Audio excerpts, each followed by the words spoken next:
ये निडलेस बनाने के लिए मैं 10 mm की पर्ल यूज़ करूँगी और कॉटन थ्रेड यूज़ करूँगी। इसके 2 स्ट्रैंड यूज़ करने हैं। फर्स्ट रो बनाएंगे थ्रेड को अटैच करके। ये फाउंडेशन रो है, इसमें थ्रेड को इस तरह से अटैच करते हैं, सिंगल स्टिच बनाते हैं। इसके लिए आप मेरा सेपरेट वीडियो रेफ़र कर सकते हैं। और ये सेम स्टिच में फिर से निडल को इंसर्ट करना है और इस तरह से पुल करते हुए इस तरह बनाना है। तो ऐसे ही ये रो कंप्लीट करेंगे, सेम डिस्टेंस रखने की ट्राई करेंगे।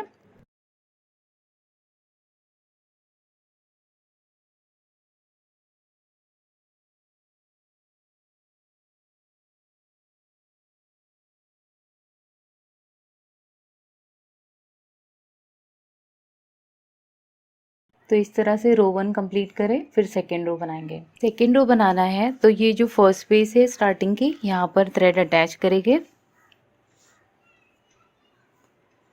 इसके ऊपर सिंगल स्टिच बनाते हुए पिकॉट्स बनाएंगे।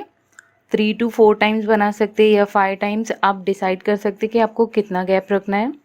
ये जो स्पेस बनी है इसमें इस तरह से 3 टाइम इस पे रैप करेंगे, बूलियन स्टिच बनाएंगे।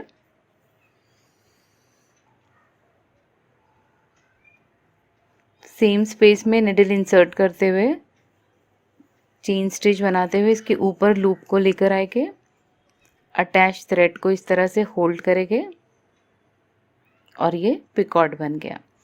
और नेक्स्ट पेज में ये पिकॉट को अटैच कर देंगे।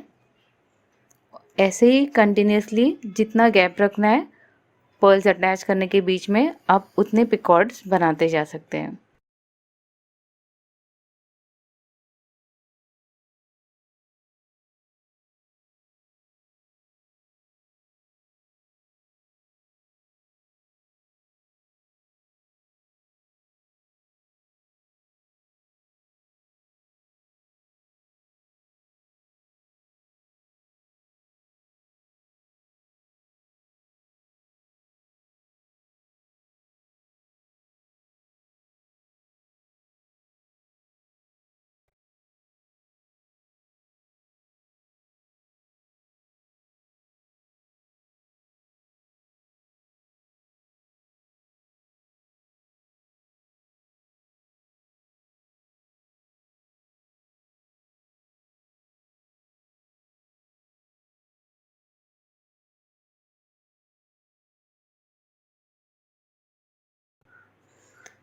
मैंने 4 बूलियन स्टिचेस बनाए हैं।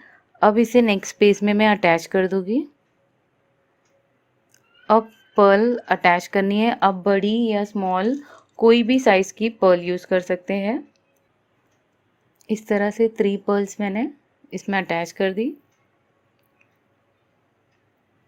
इस तरह से इसे रखते हुए 1 स्पेस को स्किप करनी है और नेक्स्ट पेज में इसे अटैच कर देना है।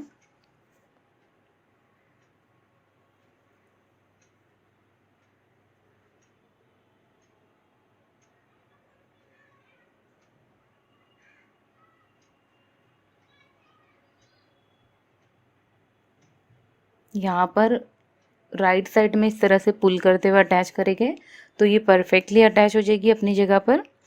सेम रिपीट करेंगे अब फिर से। नेक्स्ट पेज में इसके नीचे पर्ल के नीचे एक सिंगल स्टिच बनाएंगे जैसे स्टार्टिंग में बनाए थे। अब कंटिन्यू करेंगे पिकॉट बनाना नेक्स्ट स्टिच से। तो यहाँ पर सेम पिकॉट्स बनाते जाएंगे और सेम रिपीट करेंगे।